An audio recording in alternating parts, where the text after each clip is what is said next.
guys, this is Gamer Kyle. Welcome to another Pokemon trading card game history video. This time we're on to Black and White Noble Victories, the final set before EXs come out and ruin the game for a lot of people, but also just a very good set in its own right. It's the first genuinely good set, I could say, for Black and White.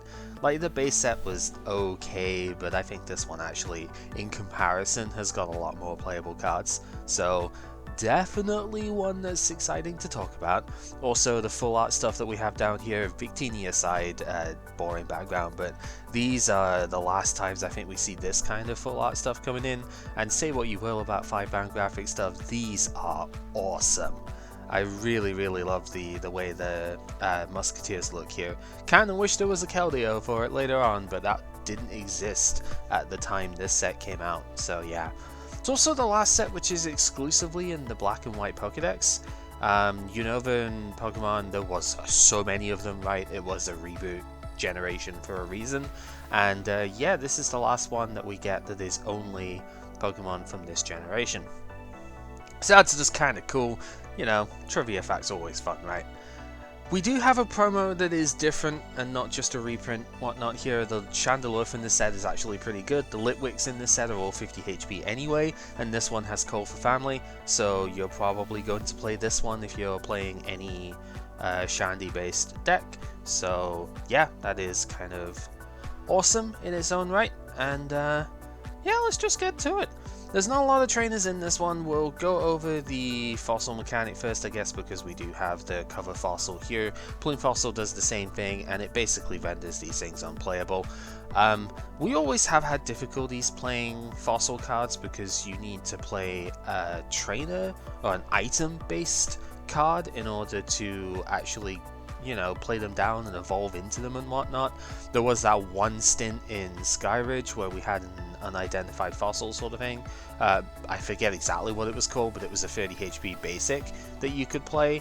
Yeah, ever since then, it's like all of them have had their own special fossils that you've got to play, and this just makes it even worse now, because now you don't even have a fossil that you can play down.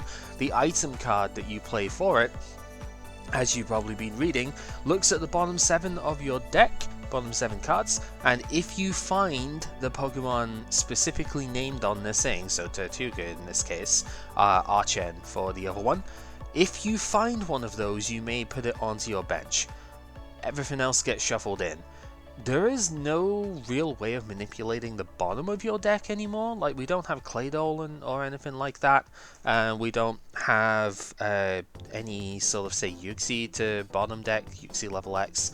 There's just nothing that can let you do this, so it's going to be random chance anyway. We don't get a Tortuga and an Archen that can bottom deck themselves until the very end of the generation, and it's just not worth it.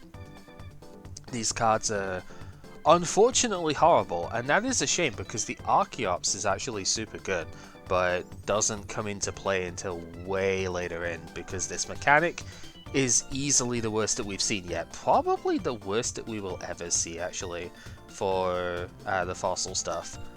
And you obviously can't just play Archen or Tortuga down because they are restored Pokemon. They don't even count as basics, right? So, it is misery. Absolute misery for those cards.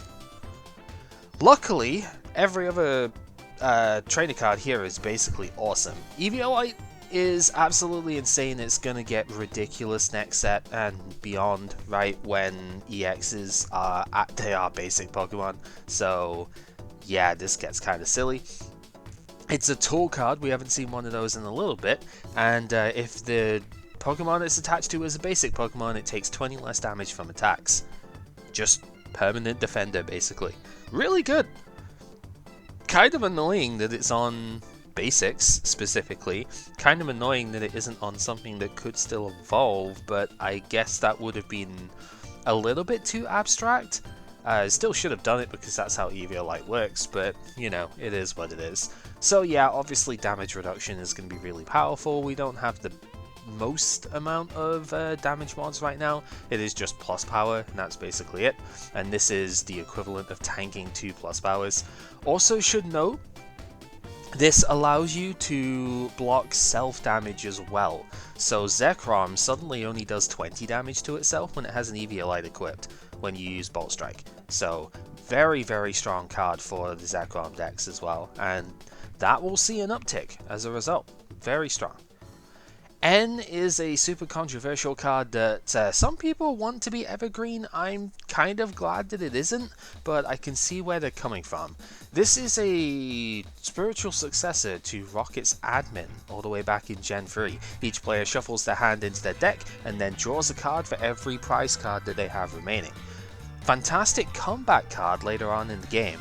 Early in the game it can be pseudo disruption, but mostly just gives you a Professor Oak's New Theory at the start. We do have Pawns still in the format for a few sets, so this kind of competes in that space, and sometimes it doesn't compete very favorably, but if you're a deck that's going to go behind, then N is, or likely to go behind, N is a fantastic card to have in your deck. So yeah, some decks will play a ton of this. It wasn't as good at the time as a lot of people were expecting it to be from the tourney reports and stuff I've read, but it's still incredibly strong, and don't sleep on it here. And when we get Random Receiver, 4 Juniper, 4 N, that is the standard. That's all that you need to play. Rocky Helmet is an interesting one. Kind of funny that the artwork from the Pokemon League thing here. This is just what the API has for the card here. It's just Pokemon League promo stuff came in as well. If the Pokemon this tool is attached to is your active and gets damaged by an opponent's attack, put 2 damage counters on the attacking Pokemon. Yeah, this is another potential damage mod. It's not bad, you can use it on evolution stuff as well if you want to. Finding the space for it's a little bit difficult, but yeah, it's a pretty solid card, and extra damage is nice. It can deter certain attackers as well. A little bit awkward in the Dragon format, right, with Reshiram, Zekrom, and now Kyurem, that we'll talk about in a bit.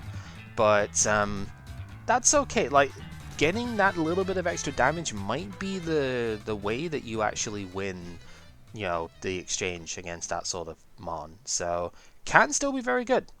Super Rod makes its triumphant return here. This is Night Maintenance or Nightly Garbage Run, depends how far you want to go back. Shuffle 3 in any combination of Pokemon and basic energy from your discard into your deck. This it does specifically say 3 this time, so we cannot Night Maintenance for 1 in this case. However, it's item-based recovery, and it certainly beats the heck out of Flower Shop Lady if that was ever still getting played. Like, maybe Vileplume decks could play that, but that's about it, really. This card just eclipses it in every other way. Really good to have this in format this early, and yeah, I'm super happy for this.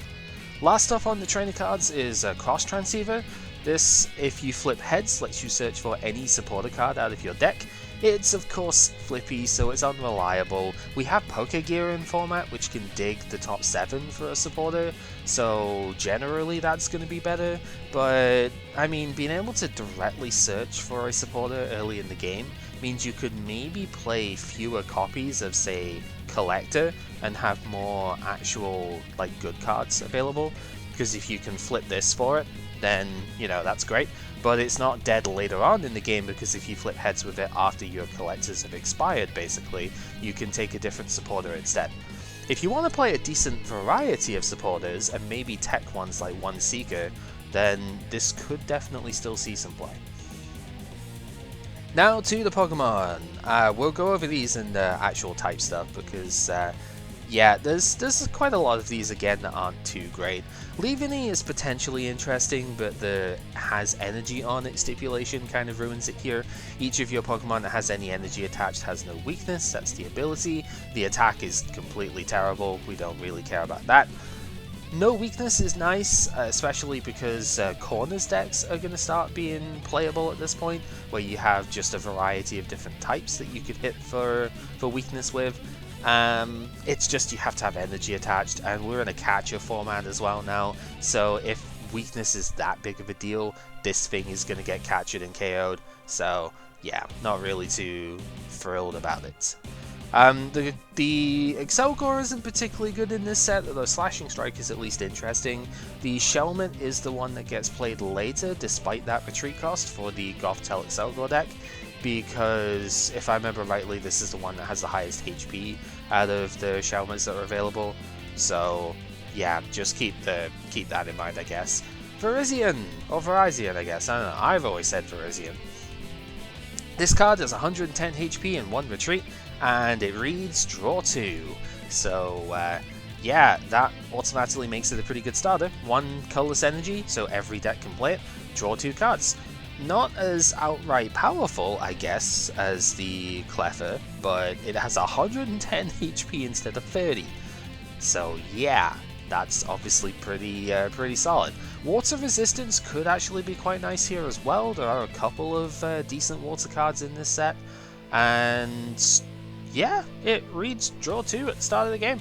If you start with this, it's only 1 retreat too, so if you start with this, then you just put 1 energy down on it, and you can get a little bit of extra setup with it.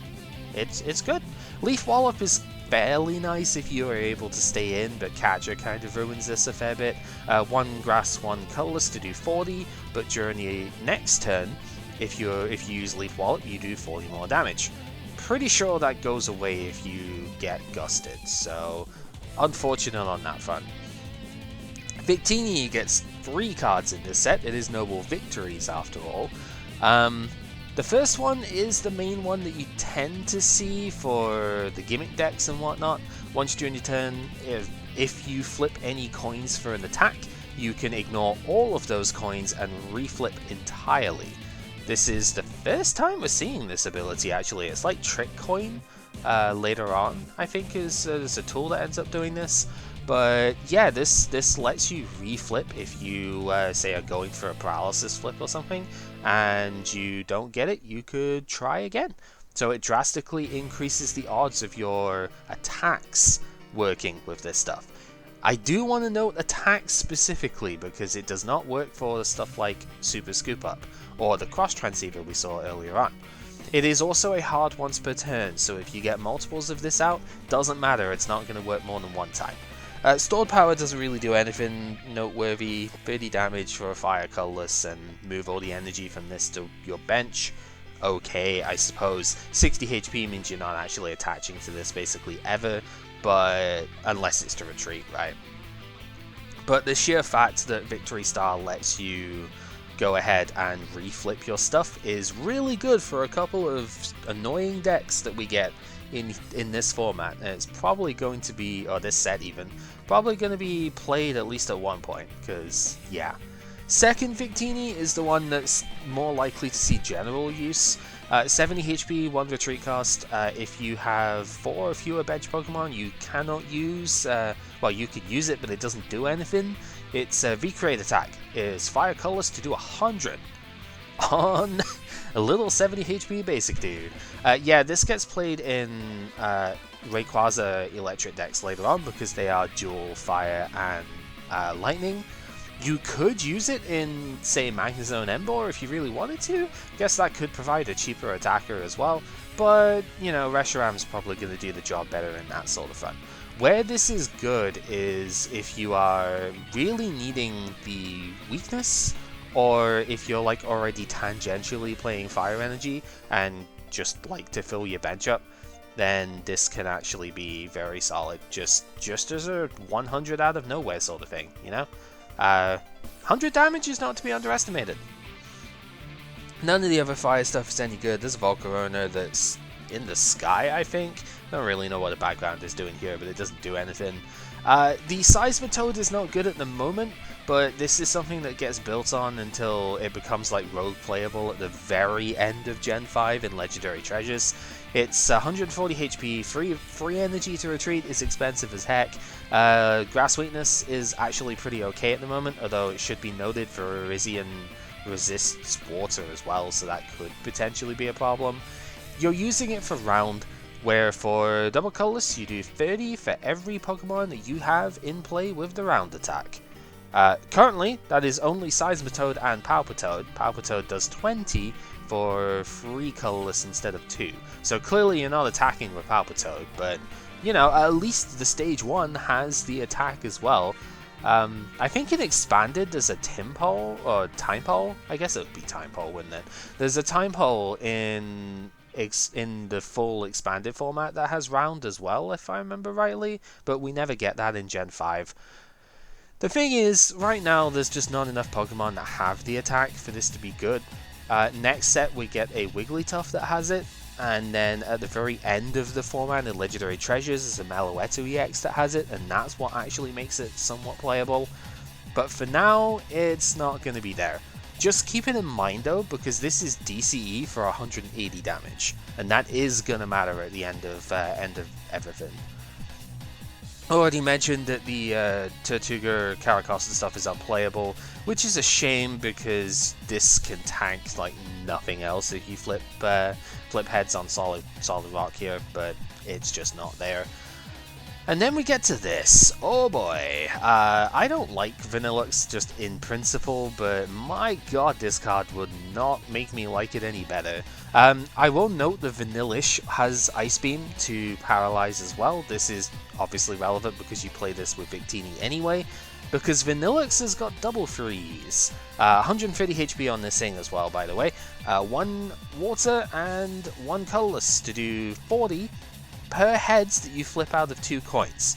But if either of those are heads, you also paralyze as well. So 75% of the time, just on its own merit, you are going to paralyze the opponent, as well as potentially do 40, maybe do 80 damage. 25% of the time you're going to do nothing, but that's when you just reflip with Victini, and suddenly, getting that 25% twice in a row is a 1 in 16 chance. So 15 out of 16 times you are going to paralyze the opponent with this attack, and do some damage in the meantime as well. If you only have water energy on this thing, 2 water does 60, so that can finish things off as well. This is supremely irritating. We don't have the entire setup for it yet, and we won't get the entire setup before, thankfully, before Vileplume rotates.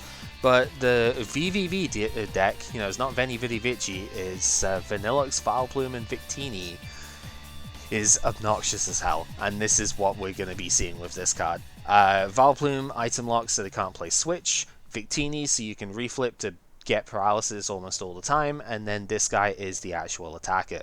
Really, really annoying, and yeah, it's going to get shown probably, because sometimes we do like to be degenerate like that. I don't know. You had to be prepared for it in tournaments, so we might as well show it off here.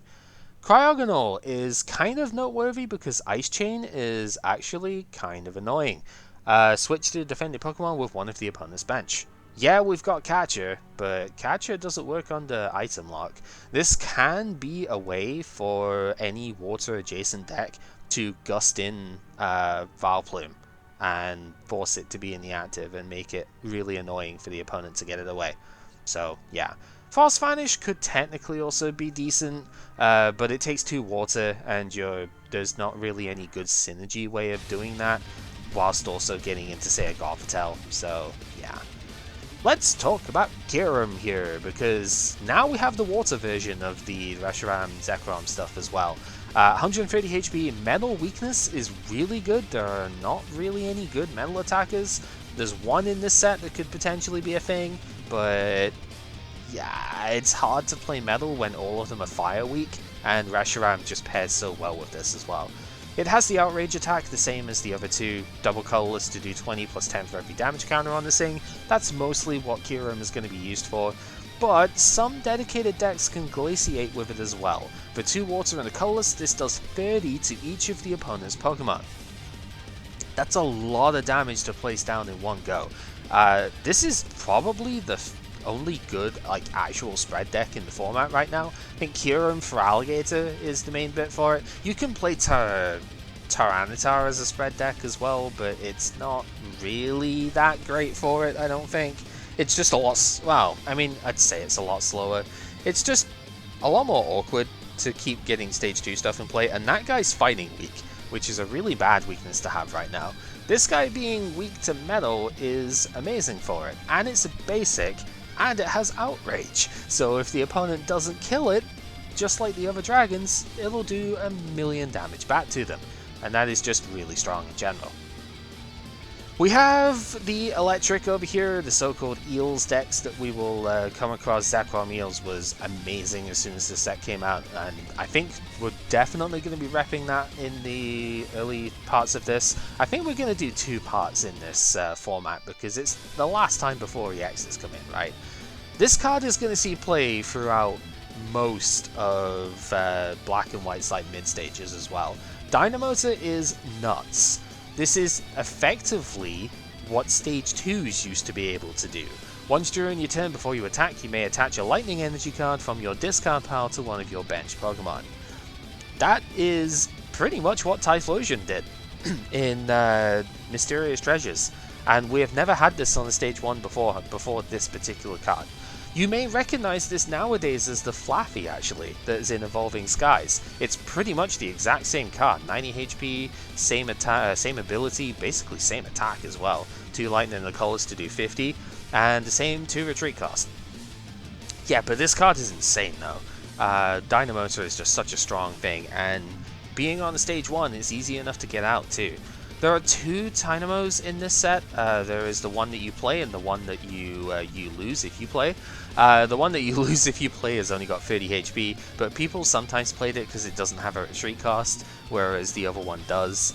40 HP of course is very fragile, but this has Thunder Wave associated with it as well, which, yeah, Paralysis Flips can win games. I have won several in the past with Eel decks, just getting 1 key turn with Thunder Wave, so yeah, this is obviously the better one. Some people did try and play this as well, and then they got Night Speared or Hammerheaded later on, and they were very, very sad.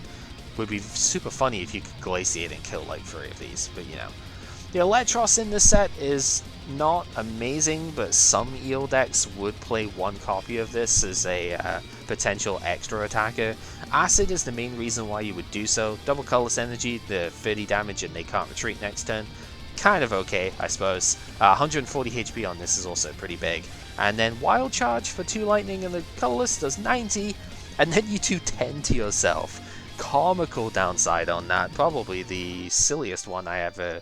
It's the silliest one I remember anyway, but yeah, it can be something if you just like preemptively powered up an Eelektrik and they go Catcher and don't kill it or something, and now it's just, oh, well, I guess I'll Wild Charge you then. The other Victini in this set is the infamous Fliptini, the infamous being, you know, Bad Debt Monday, flips the deck. 60 HP only, Psychic type this time, 1 retreat cost sure, 1 Psychic Energy to do 120 damage. How is this thing not broken? Well, if you don't flip 2 heads, it doesn't do anything. So realistically, if you have the other Victini in play, it is about a 41-ish% chance of getting this to trigger on any given turn. And 120 doesn't even kill everything, right? This isn't the defending Pokemon is KO'd attack. That comes later in a different Gothitelle. But, yeah, like, it does a lot, but it usually doesn't kill most stuff. So, yeah, it's a shame. Like, if 130 HP wasn't the standard for the big attackers in this format, basics or otherwise, maybe it could see play. But, you know, that is not the world we live in. Cofagrigus over here is funny because Damagrigus is a really funny attack name, but it also isn't like the worst. Move all damage counters from one of your bench Pokemon to the defending Pokemon. It takes a Psychic and Colorless to do that, and you only have 90 HP yourself, so it's a little bit too much of a meme, unfortunately. But you know, Reuniclus could move damage away so that you stockpile it on just 1 dragon, and then move 120 damage count, you know, over to something. That's kind of cool, I suppose. Garbodor becomes big later on, and this is one of the Trubbishes that you would use for that deck. It depends exactly on your preferences, really, and how much you fear Night Spear and Hammerhead and stuff later. Because this only has 60 HP, so it dies in 230 snipes, but it also only has 1 retreat, and for 1 colorless energy you put any 1 card from your discard pile on top of the deck, which is amazing. So yeah, especially for Garbodor decks because they rely on having a tool card attached to the Garbodor. So this could get the tool card back if it's been discarded by a Scrapper later on. So yeah, keep this guy in mind. He might end up coming into play. Yeah, Solosis doesn't really do anything. Unfortunately, Vanniluxe this time round doesn't have a power, and therefore it's bad. Net Force in theory is really nice. It's kind of like the Beedrill thing, right? Where, you know, 40 damage for each of your Vanniluxe that you have in play, but it's a 90 HP stage 2. Yes, that only takes 1 energy, but 90 HP is just effortless to KO nowadays. How on earth are you getting this going? Especially when, you know, 30 HP, 60 HP. I should probably be playing this Duosian, by the way. Just noting this has actually got a colorless attack and 1 retreat, so I'm actually like testing Gothitelle Vanniluxe at the moment, and I should be playing this guy. Whatever. Yeah, just no shot. Absolutely no shot. The other one doesn't do anything either, it's even worse to be honest, so rip. Not really much you can do from there. Elgium, not this one, but this one I'm gonna note because First Contact is effectively like a Call for Family style attack. The sort of thing that we had on, you know, like Dunsparce was one, Pachirisu, they were a little bit stronger because they could get 3 Pokemon. This only gets 2. And there is a Pichu in format that can get a ton as well, and it doesn't take energy, but it also only has 30 HP and lets the opponent do it as well. So this could be a starter in some decks. I'm considering testing this, to be honest, because yeah, as good as Pichu is, it's really, really bad into one of the other cards we're going to see in a couple of minutes here.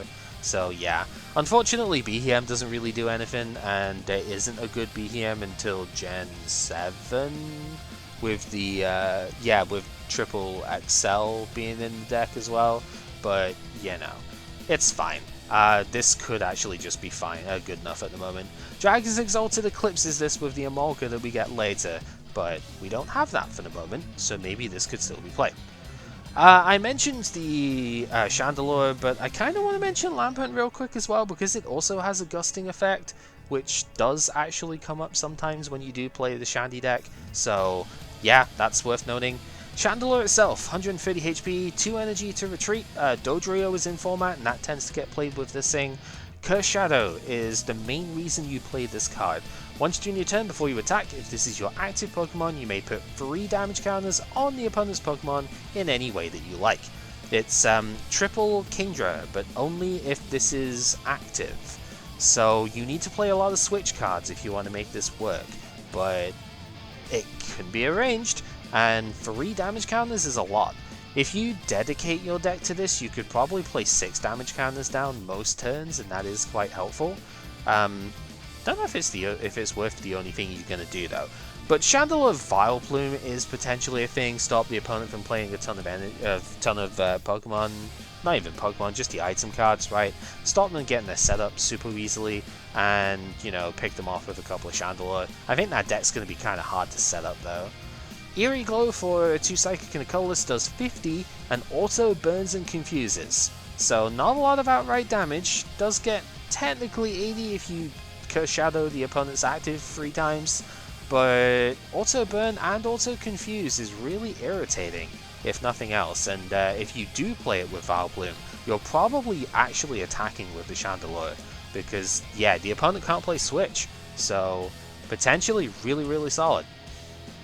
Fighting types, I just want to quickly mention the Conkeldurr because it doesn't really work, but it's a cool concept at the very least. 140 base HP and gets 20 extra HP for every fighting energy that's attached to it. That's neat. Unfortunately, doesn't do a lot of damage, takes 4 energy to do that damage, and you can't really max potion or blissey or anything with this because then you're losing the energy, and yeah, there's just like nowhere else it's gonna go. So yeah, not amazing in the end, but kind of a cool idea. If we didn't have the terrible fossil mechanic to go with here, Archeops would probably be pretty insane. And this card is banned in the expanded format because of Maxie's Hidden Ball Trick later on. But yeah, its ancient power literally is the same thing as what Aerodactyl in the fossil set did. Each player cannot play cards from their hand to evolve their Pokemon. Oh no. Yeah, so this is harder to get out than what Aerodactyl was by a million miles, and it's not really playable at the moment. But yeah, not being able to evolve would be absolutely broken in this format. Thankfully, we're moving away from an evolution setup. I say thankfully for the health of the game, I suppose, in terms of this guy existing.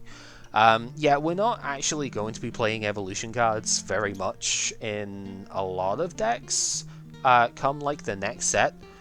And by the time this would be even remotely considerable with Twist Mountain, yeah, basic heavy decks are generally the ones that win. So you do still see some evolution cards, but they're nowhere near as good in general as the basic stuff, because EXs are just that insane. So thankfully this isn't going to make too much of a difference. By the time it would, it's rotated, so I'm pretty sure anyway. It does get a shiny print later on, so maybe it won't have rotated. I don't remember. I'm sure it has though. Like, Maxie's Hidden Ball trait didn't come in until quite late into Gen 6, right? So, yeah.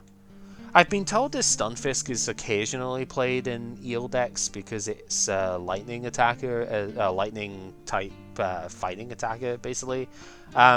2 lightning and a colorless to do 50 plus a paralysis chance. Not amazing. 1 lightning and a colorless to do 30 on 2 coin flips, so yeah, potentially 60, potentially 0. Also not amazing, but yeah, it's a fighting type that takes lightning energy. That might in itself be reasonable, so yeah, I don't know, maybe it comes up.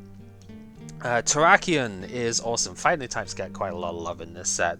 Terrakion is insane. 130 HP is huge. Fort Retreat cost is also huge, but you hopefully don't play this without like a decent number of switch cards in your deck. Retaliate is the main attack here. 1 fighting, 1 colorless to do 30, and if any of your Pokemon were KO'd by damage last turn, 60 more.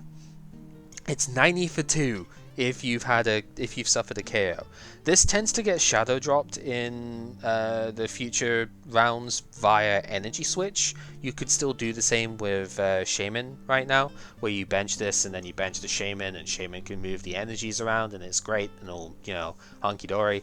And yeah, this card just does a lot. It's also in a very good type right now. Fighting is an excellent type to hit with weakness, because Zekrom obviously is really strong. We've just gotten an electric deck in literally electric that makes things very good as well. And it also hits the odd dart type that will be coming up later. Can't imagine there being a set called Dark Explorers that might give us some dart types, huh? But yeah, no, it's just really strong in general. Land Crush also is really good. 2 fighting and a colorless to do 90. Donphan eat your heart out, basically. This is essentially a basic version of Donphan. It takes more energy to get going, and Retaliate is not as powerful as Earthquake in the early game. But yeah, basically this is just Donphan, but as a basic Pokemon. And Donphan has been really good for ages. There's no reason why this wouldn't be. Landorus is also potentially pretty strong. 110 HP, 1 retreat, different weakness to the Terrakion. Terrakion is grass weak, this is water weak. Does have a lightning resistance too, which can be quite nice.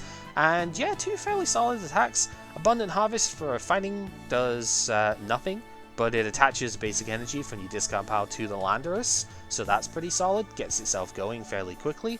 And then Gaia Hammer for 2 fighting and a colorless does 80, and then does 10 to every bench Pokemon that's in play. So maybe it's a little tricky to get the energy in the discard turn 1, you probably want to play 4 Juniper, 4 Sage with this thing, but that's fine, and it can attach any energy. So if you play this in like a corners based deck, where we have enough basics now where we could play like 4 or 5 different types of basic Pokemon, we could play a couple of different energy types in there, and yeah, you get a fighting on this thing, you attach a different basic energy from the discard to it, and then either Shaman or Energy Switch, and you can move them to wherever you need to go.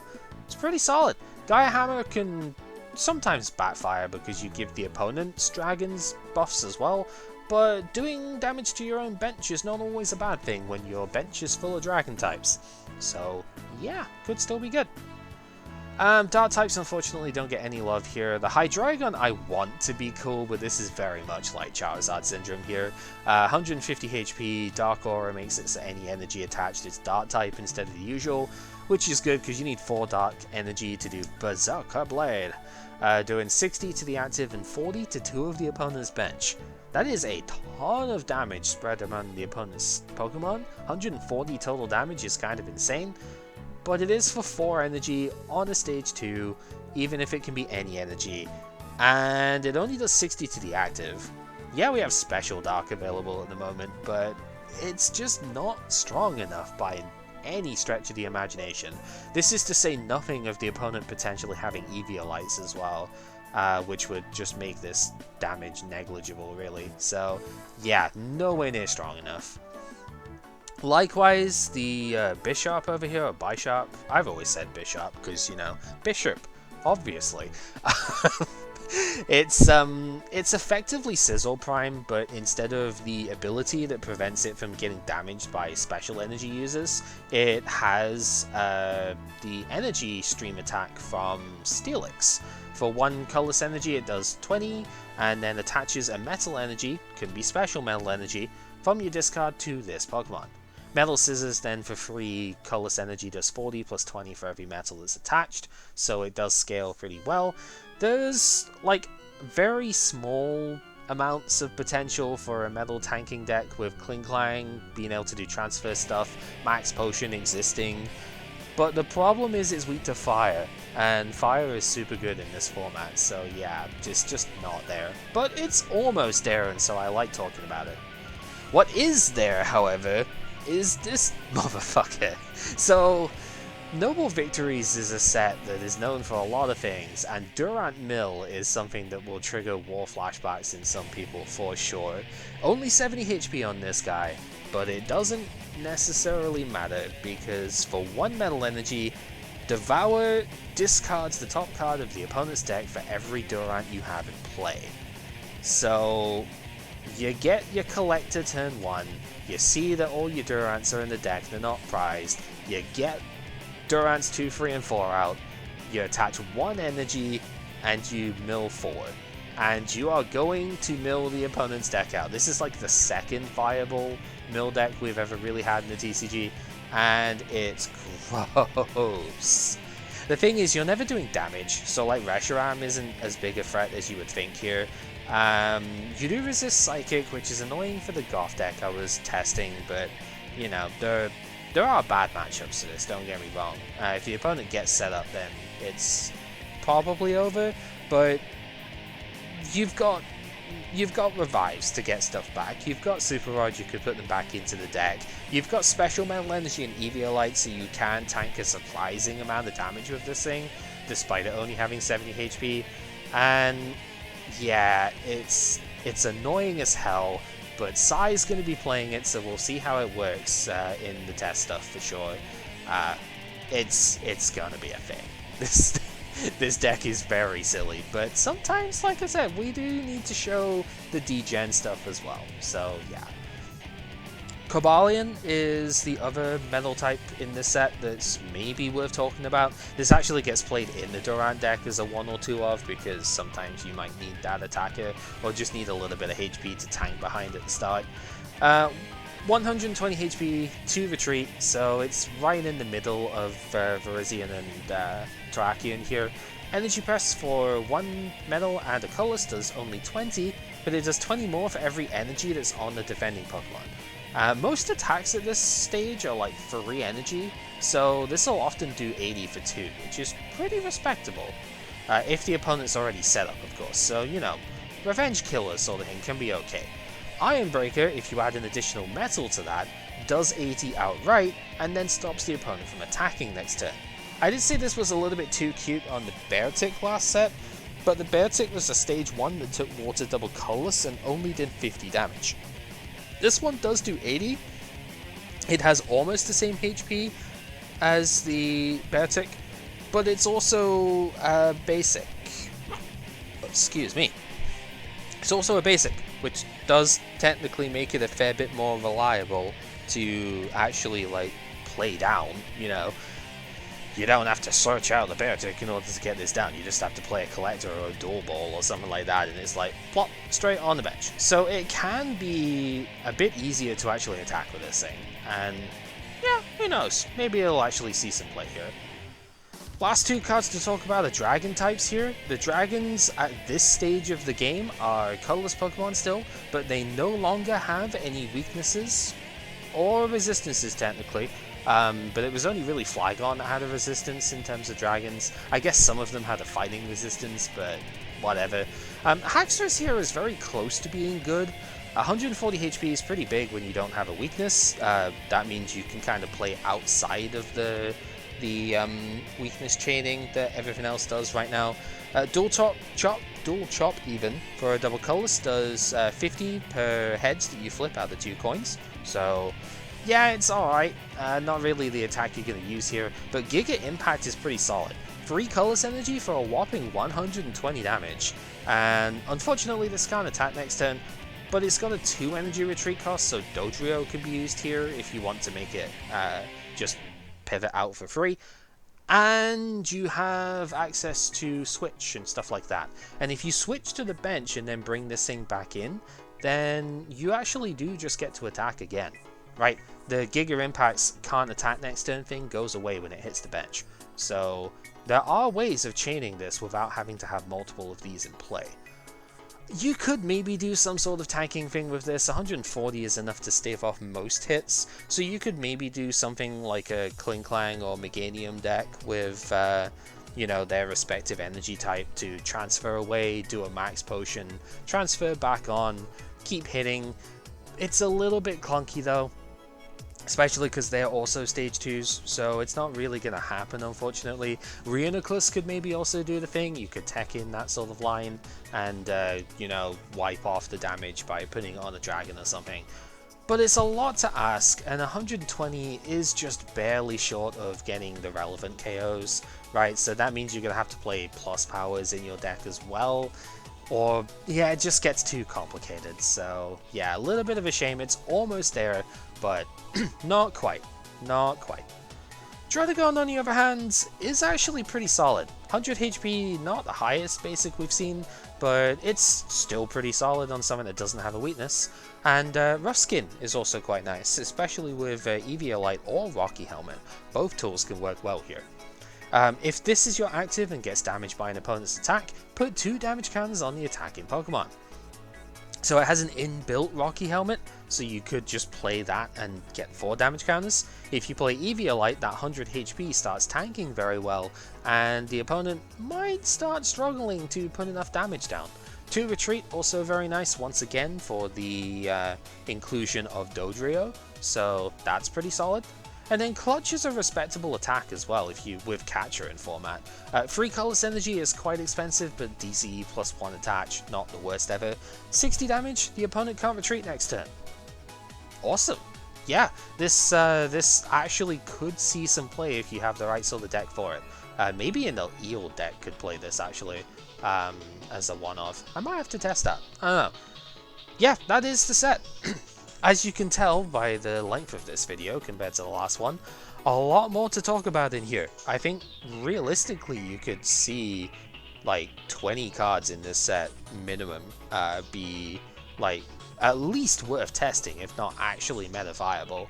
And that's saying a lot compared to the last set being about 6 in a very similar amount of cards in the set. So yeah, this is a super exciting one. I think we are definitely spending a couple of rounds in this at the very least, just because it's the last time that we get to before we get EXs coming in and taking a big dump over everything potentially playable. And yeah, it should be exciting. There's a fair bit of degen stuff in here as well, right, with like the Vanniluxe, and we still have Vileplume, and we still have blah blah blah blah blah. But there's also a lot of really fun stuff in here too. Eelektrik is awesome. The Virizion is pretty cool. The Terrakion is excellent. I quite like the Landorus as well. So there's a fair few bits like that. Victini is funny, although it tends to be more on the degen side. But this one's pretty good, even without, you know, no degeneracy in this one. So yeah, there's a lot of cool stuff in here as well. But that's going to do it for this. Hopefully you have found this interesting. Thank you very much for watching, and until next time, take care.